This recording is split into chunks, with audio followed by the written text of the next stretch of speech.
Sejam bem-vindos a mais um programa Gestão de Negócio.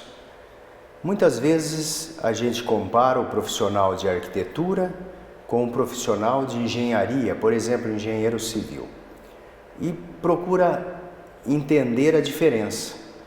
Por que uma área é ciências sociais, que é o caso de arquitetura e urbanismo, e a outra área está mais vinculado à área de exatas, que é o caso das engenharias. Para discutir esse tema, como está o mercado da construção civil e a busca por esses profissionais que se realizam através das obras que criam, que saem de uma prancheta e se transforma em uma realidade e se perpetuam, que é o sonho de todo e qualquer profissional, se perpetuar através de suas realizações. Então vamos entender as dificuldades, o dia a dia desse profissional arquiteto que tanto já conseguiu mudar as cidades e as regiões pelas obras que criam, desde pequenos projetos de interiores até grandes edificações que dá muito orgulho, não só para eles, como também para os profissionais que prepararam esses novos arquitetos para as novas realidades. Para discutir esse e outros assuntos ligados à construção civil, temos o privilégio de recebermos nos estúdios montados aqui na Unipar de Cianorte, Ana Paula Gavioli.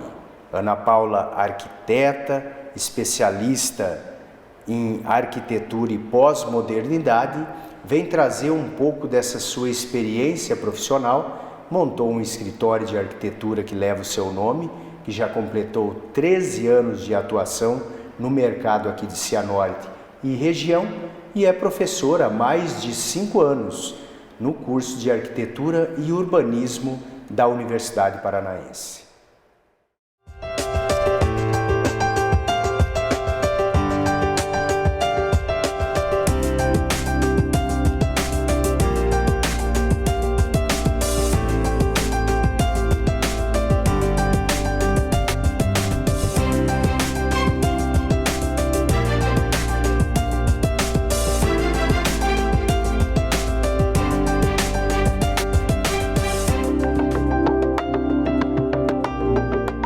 Seja bem-vindo, arquiteta Ana Paula, professora da Unipar aqui da unidade de Cianorte. Vamos entender um pouquinho o papel desse profissional que se perpetua através dos projetos, que sai de uma prancheta, sai da tela do computador e se transforma numa realidade, realizando sonhos, porque quem projeta, quem quer fazer a casa própria, é uma casa dos sonhos, que você acaba transformando ideias em sugestões e depois em realizações. Seja bem-vindo ao nosso programa Gestão de Negócio. Obrigada, professor. Eu agradeço pelo convite para participar desse programa, tá? Então, assim, para iniciar, o que a gente tenta passar para as pessoas, o que é arquitetura?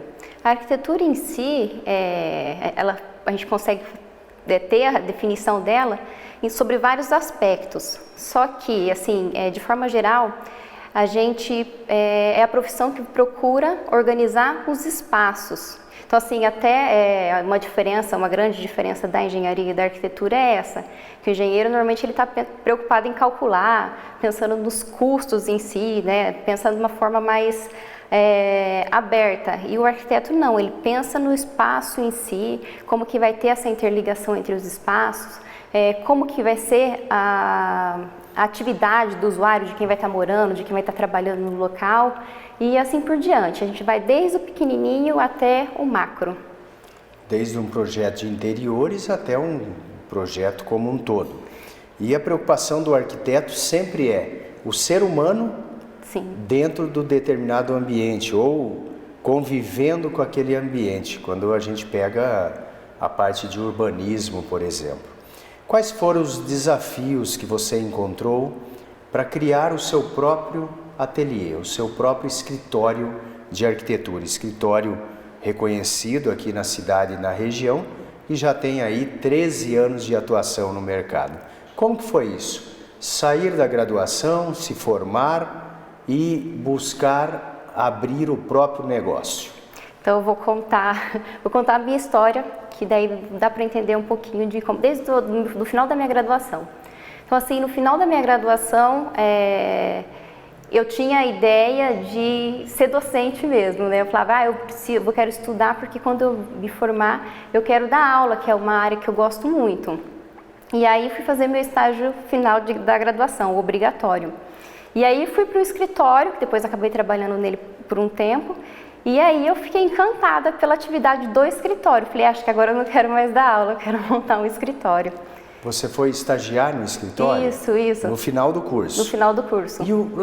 Mas o que fez você escolher a arquitetura como a profissão que você queria de fato seguir? Por que arquitetura? Na verdade, eu fiz um teste vocacional, estava em dúvida entre arquitetura e psicologia. Eu fiz o vestibular, na verdade, não sei se o professor lembra, naquela época que as universidades públicas ficaram 6 meses em greve. Então foi nessa época. Então assim, foi uma época que praticamente não teve vestibular. E aí a gente ficou, né, falou assim, a gente tem que aproveitar a oportunidade que tiver. Onde tiver vestibular a gente vai fazer para ver se consegue entrar na faculdade. E eu entrei na faculdade, eu era um ano adiantada na escola, e eu não queria de jeito nenhum perder esse ano que eu era adiantada. Eu falei, não, eu preciso passar no vestibular. E aí acabei fazendo 2 vestibulares, fiz um para psicologia e para arquitetura aqui na Universidade Paranaense. Aí para psicologia, era uma universidade pública que estava em greve, e aí para arquitetura, a Unipar, falei, vou começar a fazer arquitetura na Unipar, porque era uma das minhas opções, e iniciei o curso de arquitetura. No primeiro ano me apaixonei. Não quis sair mais, nem tentei mais outro vestibular, terminei o curso. No meio do curso me apaixonei tanto que eu tive vontade de ser docente já durante o curso. E foi assim, para eu chegar no curso foi dessa forma. Não tinha ninguém na família que era arquiteto ou arquiteta? Não. Olha só, o teste vocacional te direcionou para as 2 áreas, ou psicologia ou arquitetura. Se formou, e aí? Estagiou, passou durante o último ano do curso, estagiou no escritório de arquitetura. Isso. E gostou? Gostei. E qual foi a maior dificuldade que você encontrou para abrir o seu escritório? Na verdade, a gente tem, a faculdade em si, ela te passa o que você precisa dar o pontapé inicial, né? E aí, quando você sai da faculdade, você tem as ferramentas em mãos para abrir o escritório. Só que assim, não é tudo fácil como a gente imagina, né? A gente precisa ter o contato pessoal, fazer a parte principalmente o arquiteto, né? A gente tem que fazer o marketing, a gente tem que fazer a parte de buscar clientes, a gente tem que administrar o escritório, ir atrás de projeto, fazer a parte burocrática. E no início a gente não tem funcionário para isso, a gente tem que fazer tudo, né? Então, assim, foi uma das coisas assim mais difíceis e que ainda não é tão fácil, né? Porque assim, é muita coisa que a gente administra ao mesmo tempo. E entre administrar o escritório, você precisa também construir a sua marca. Sim. Que é muito fácil, independente da profissão, quando você tem um familiar que já era engenheiro, já tinha um escritório, já era advogado, já tinha um escritório, já era arquiteto, quer dizer, o nome já está vinculado àquela área. Mas e você? Construir essa marca, porque o escritório leva o teu nome, Escritório de Arquitetura Ana Paula Gavioli. Como que é a gestão dessa marca? A gente é como se fosse um filho, na verdade, né? A gente não pode descuidar nem um minuto. E está sempre alimentando, buscando conhecimento, buscando novidade. A gente vai para a feira, faz cursos, está sempre se inovando.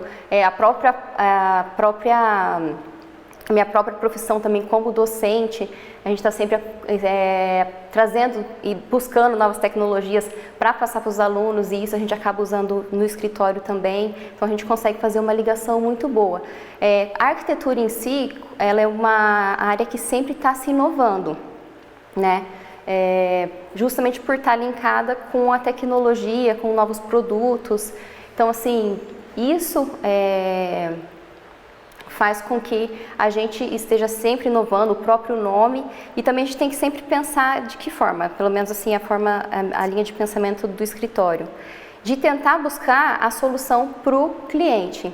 Talvez assim, se impor para eles, né? Lógico, a gente quer mostrar o que é melhor, né? O que a gente tem de mais novo no mercado, o que fica bonito, mas assim, a gente não se impõe para que ele fique, às vezes, até constrangido.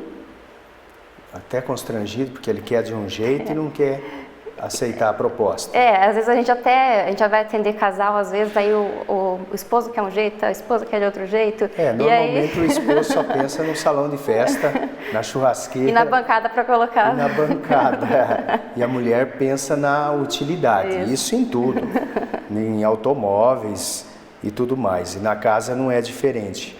De onde você busca as inspirações para seus projetos? Você já colocou que participa de feiras, de congressos, mas onde você busca inspiração? Porque o arquiteto ele é único nos seus traços.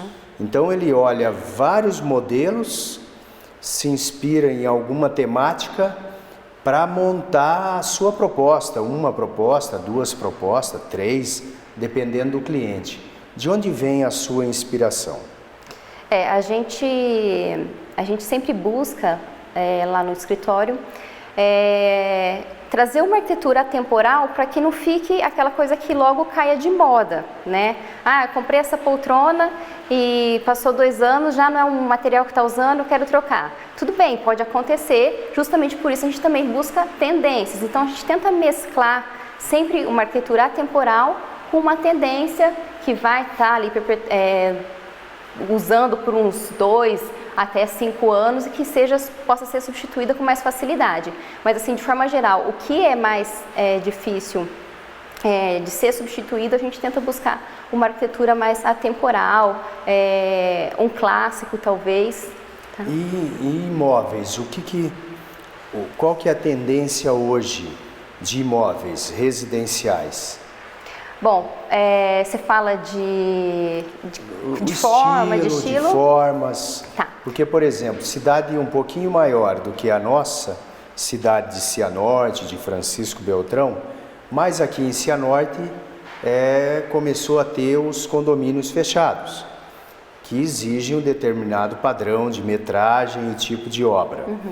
Cidades maiores um pouco do que Cianorte já é uma realidade a quantidade de condomínios. E cidades muito maiores são imóveis mais compactos, como prédios, que dentro do próprio prédio ou do condomínio você tem praticamente tudo que você precisa lá, uma lavanderia, um cinema, uma academia, piscina, enfim. Qual que é a tendência hoje dos traços dos imóveis? Justamente assim, não foge disso que você já comentou. E assim, eu só vou justificar um pouco mais para as pessoas entenderem por que aqui a gente tem que a gente consegue ter uma construção um pouco maior, porque aqui numa cidade grande o imóvel é mais compacto. Justamente por causa do valor do metro quadrado, né? As pessoas querem locais bons para morar, né? Locais com tudo muito perto, com muita facilidade. E aí a cidade menor, né, como Cianorte, Francisco Beltrão, a gente tem essa facilidade. Já as cidades maiores, né, as pessoas acabam querendo, né, a tendência é que vão para condomínios onde tem tudo à mão e também por causa da segurança. Então, justamente por isso que eles procuram os condomínios. A tendência para nós aqui as pessoas estão procurando bastante condomínios fechados. Nos últimos anos, na cidade de Cianorte, eu acho que a gente teve em torno de 3 novos condomínios, tá? Esses condomínios possuem o padrão de edificação, tem a metragem quadrada, e assim, a gente observa na forma das construções que elas seguem não a mesma tipologia, mas que uma construção conversa com a outra. Por exemplo, hoje é mais difícil você escutar uma pessoa falando assim, eu quero uma arquitetura mais colonial, Mas tem cliente que vem e fala, eu quero a minha casa com telhado de barro. As telhas aparecendo, a cobertura aparecendo, aqueles detalhes em madeira. Detalhes de madeira. Tem cliente que chega, então assim, a gente tem que estar preparado para tudo, né? Porque o que mais estão construindo é o quê? O sem platibanda? A platibanda, telhado escondido, bastante vidro. Aí na hora que você vai mostrar o orçamento para o cliente do vidro, ele fala, não, eu quero que tire o vidro. Mas assim, a tendência é platibanda, telhado escondido, bastante uso do vidro, bastante uso de revestimento em fachada, bastante uso de materiais naturais também, às vezes voltando para interiores, né? Se a gente for trabalhar com interiores, bastante uso de materiais naturais. E uma outra tendência também, que é agora que a gente está entrando no mercado, que a gente consegue observar, são a automação predial. Automação do imóvel. Automação do imóvel. Olha, nesse setor é interessante porque abriu um espaço imenso, as pessoas querendo desde um piso do banheiro aquecido para regiões mais frias, que é o caso da região onde eu resido, que é Francisco Beltrão, sudoeste do Paraná, até opção de tetos solares, que você aperta um botão e fecha o teto, ou automação completa da casa, cortinas, portas e tudo mais, banheira que você de dentro do carro usa o aplicativo e já aciona tudo. Sim. E ao mesmo tempo essa automação para trazer economia e ser ambientalmente correto. Vamos conversar sobre esse e outros temas no decorrer do nosso próximo bloco. Fique conosco.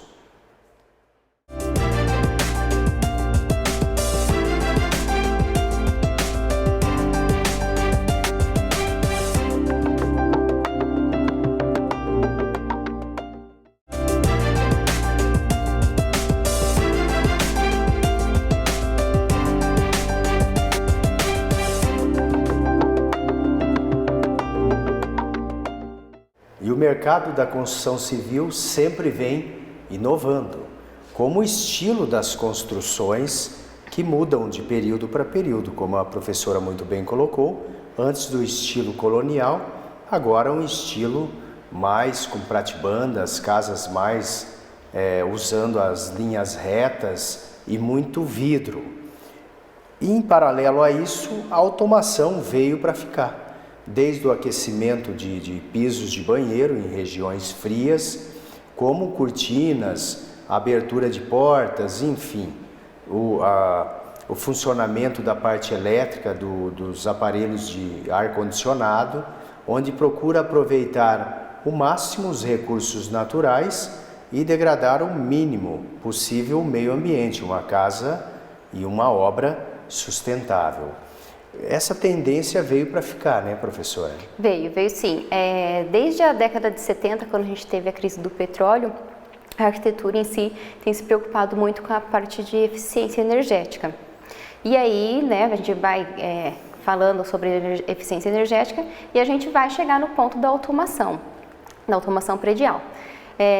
Então, a gente tem desde da parte de iluminação, parte de limpeza de piscina, aspiração de pó da casa, a gente pode estar colocando no projeto em si. O que é importante destacar, professor, que essas coisas não podem ser decididas quando a obra já estiver lá avançada lá na frente. Tudo isso tem que ser definido desde o projeto, quando a gente está pensando, planejando a edificação. Por quê? Porque isso exige uma estrutura diferente. Por exemplo, eu quero colocar uma persiana integrada, né, que é aquela que você clica no botãozinho ou no controlinho, ela sobe, né, e fica só o vidro. Só que aí eu preciso de uma tomada na lateral para colocar o ponto de energia dela. Então, assim, tudo isso tem que ser pensado no papel, para depois chegar lá na hora, lá na frente, e não tiver, ou ter que quebrar uma parede, talvez, e não se tornar prejuízo. Então, assim, quando você decide ter uma edificação autônoma, né, com automação, tem que ser tudo bem pensadinho desde o início. E deixar todos os pontos, né? Sim. Esse ar-condicionado, já deixar a tubulação, porque uma obra tem que ser muito bem planejada, estruturada para depois ser executada. Então, mesmo que eu não vá colocar, por exemplo, placas fotovoltaicas no momento que eu estou construindo, mas eu já vou deixar ela toda preparada para quando eu for colocar as placas, eu já tenho estruturado e o custo vai ser bem menor e o estrago menor. Sim. Eu não vou precisar sair cortando parede para instalar algo que vai trazer um benefício para mim, que é a economia de energia. Sim. A energia mais barata, pelo menos. Sim. Outro ponto é que, independente de eu colocar aquecedor a gás ou solar, eu já deixar a tubulação de água quente e água fria em paralelo, tudo pronto, tudo instalado. Isso também em empresa, né, em sala comercial. Sim. E nos projetos internos, porque muitas vezes a gente tem os equipamentos eletrônicos, aí eu vou montar um escritório, exemplo, um escritório de advocacia ou um escritório de contabilidade, e eu tenho todo o transtorno de não ter as tomadas no lugar adequado. E aí, o que eu faço nesse caso? Saio cortando tudo? A gente tenta adaptar. Se for uma reforma, tudo bem, né? Se for uma reforma, a gente... são coisas que a gente vai tentar contornar e tentar fazer, criar uma logística para que a gente tenha, consiga encaixar da melhor forma. E assim, vale, a gente está falando sempre de residência aqui, mas vale para qualquer tipo de construção. É o que eu falo sempre para os meus clientes. Eles falam assim, mas tem como alterar esse negócio, assim, só essa paredinha? Eu falo, aqui no papel não tem custo nenhum para a gente alterar, a gente altera. Agora, a partir do momento que está pronto, aprovado e vai estar lá na obra, aí a gente já vai ter uma dor de cabeça muito maior, um custo muito maior. Porque não é só alterar a parede lá na obra, o custo da parede em si, é o custo da substituição de projeto, que vai ter sido aprovado já na prefeitura e nos demais órgãos e assim por diante. Então, assim, tudo tem que ser muito bem planejado antes de iniciar a obra em si. Os softwares profissionais que são usados por vocês e também pelos engenheiros na parte de cálculo estrutural avançaram muito. Então, hoje o cliente já consegue ver a obra, inclusive colocar um óculos 3D e andar dentro da obra, vendo os mínimos detalhes. São os ditos softwares de renderização, é isso, né? Só que traz também um risco para o profissional, não traz?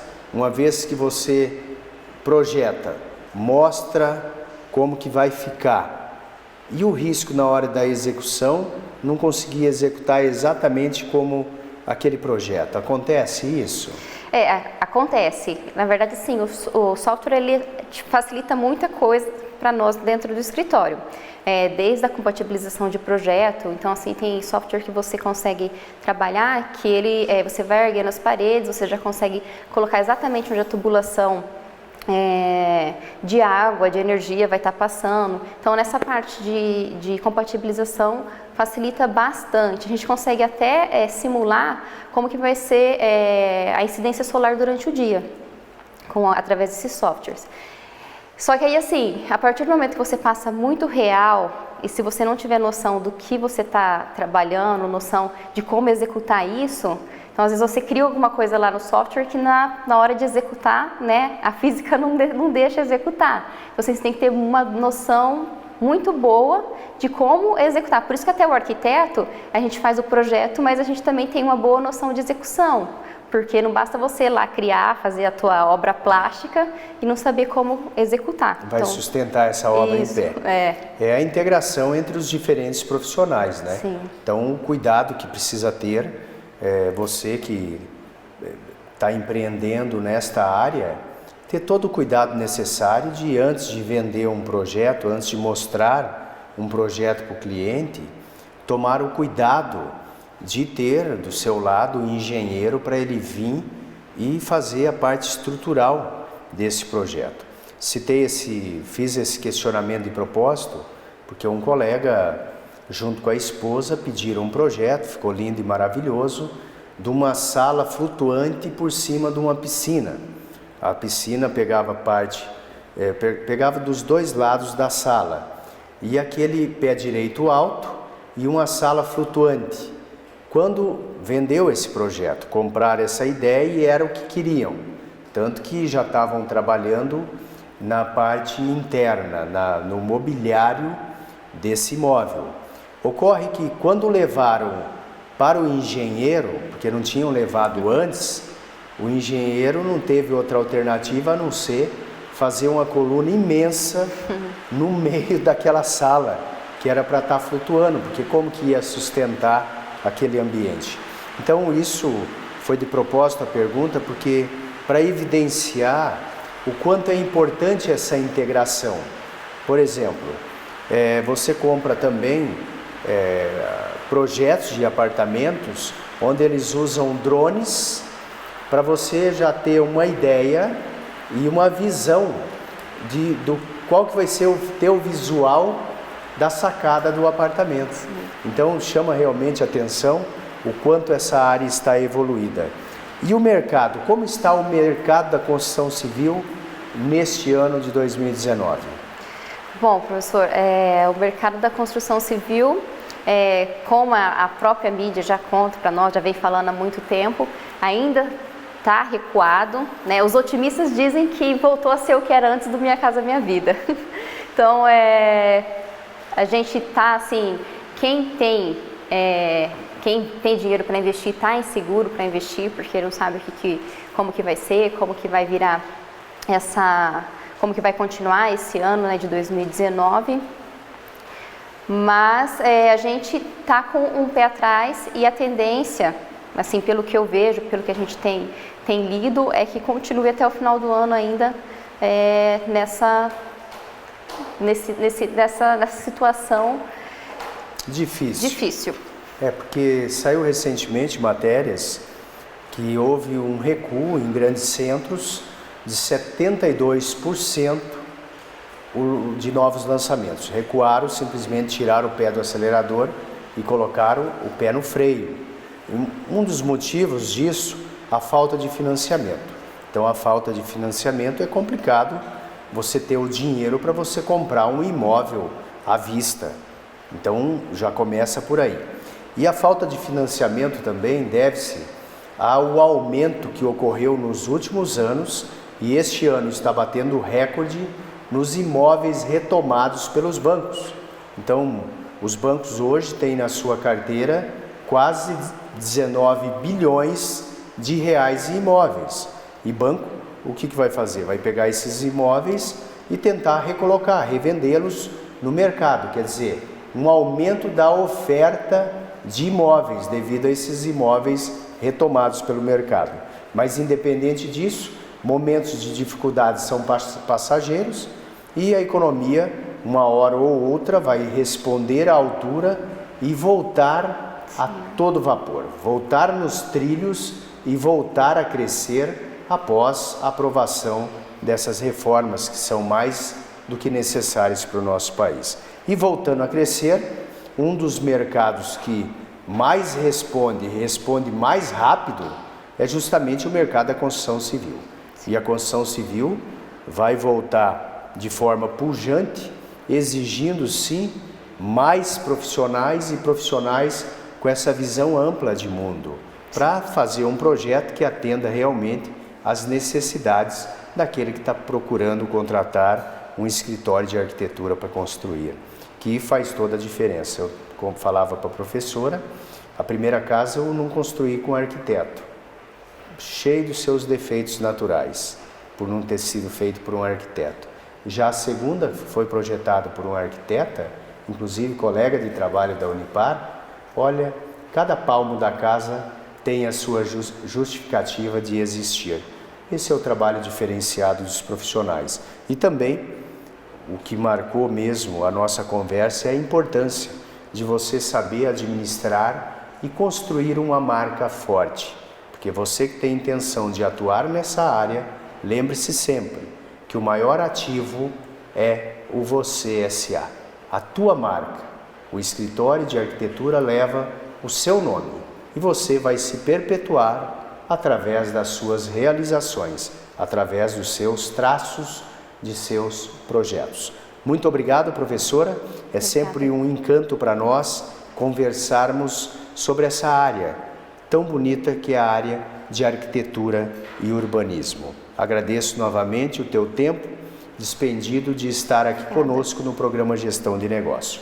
E a você que tem nos acompanhado ao longo das semanas, muito obrigado por sempre estar conectado conosco. Escreva para nós através do nosso e-mail tv@unipar.br. Encaminhe lá suas sugestões e também as suas críticas. Muito obrigado pela sua audiência.